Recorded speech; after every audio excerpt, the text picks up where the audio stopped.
Lenovo K5 Note was a very popular device. In fact, it still is quite likable. But one issue many people had with that phone was that it had a very plasticky design compared to its rival. So, with Lenovo K5 Note, the company has fixed that.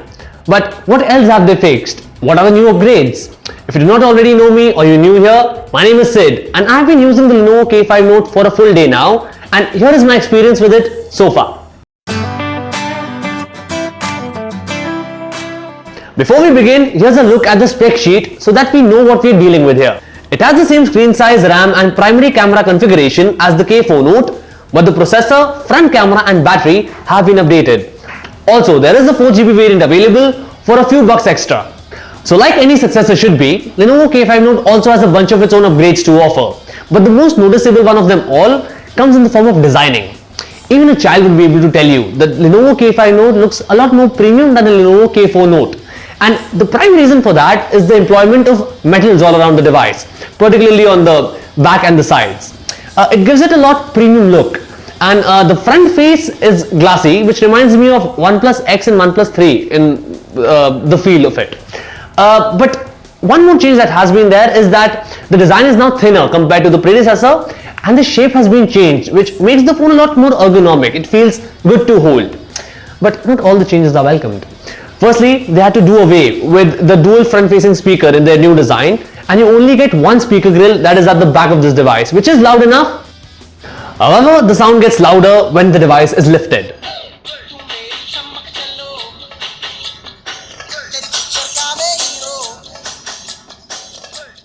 Also, while the phone does use metal, the quality of the metal is questionable. But barring this personal inconvenience, the design is decent. Now let's talk about the display of this device. The 5.5-inch Full HD display is very vivid and it is capable of getting a lot bright. Hence, using it under the sun is hassle-free. So, good marks on the display too. Now, I'm not going to tell you in detail about the performance of this device because I've not used it long enough to pass a judgment. However, here are some benchmarks if you're concerned. Also, I did play a few games on this device, and actually I might be posting a separate gaming review of this phone, so be sure to check that one out too. But the games appeared to lag, they were choppy. In fact, there were quite a few frame drops when I played this game at the highest graphics setting. Here's a sample for you to check that out yourself.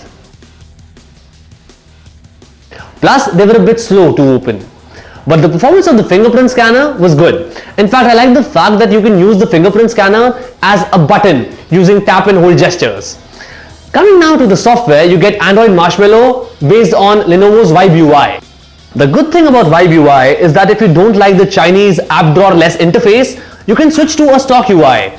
Plus, you get a couple of gestures and features like this flashlight shortcut and double tap to wake, and some preloaded applications too, which are not all useful. More on the software in our full review. Coming to cameras, I got a few snaps and here are the results. The HDR mode works fine, close-up shots are good. However, the camera lacks detailing, even outdoors. Coming to low-light pictures, they are blurry, though the flash helps a bit. Selfies, however, could have been a lot better. Now, I won't be talking about the battery of the smartphone because I've only used it for a day. But the initial impressions I'm getting from it are not that good. However, let's talk about the additional features you have on this device. You get dual SIM slots, you get expandable storage atop the 32GB internal one. You also have 4G connectivity, you get voice over LTE, and you have NFC, which is rare in this price bracket. So those are my impressions of the Lenovo K5 Note. Now let me summarize them for you. The K5 Note is a good looking device. It has decent specs to offer on the sheet too. However, there are other devices out there too, like the Lenovo ZUK Z1, the Lenovo owned Moto G4 Plus, and Xiaomi Redmi Note 3. But K5 Note has some of its own advantages to boast about. Firstly, it is the only phone out of this lot to have NFC. Secondly, I guess it's the only one to have Dolby Atmos sound. Thirdly, it might be the most affordable, one of the most affordable phones with 4GB of RAM. And the Theater Max technology that exploited the virtual reality is still around. So there are a couple of reasons why someone would want to buy the Lenovo K5 Note.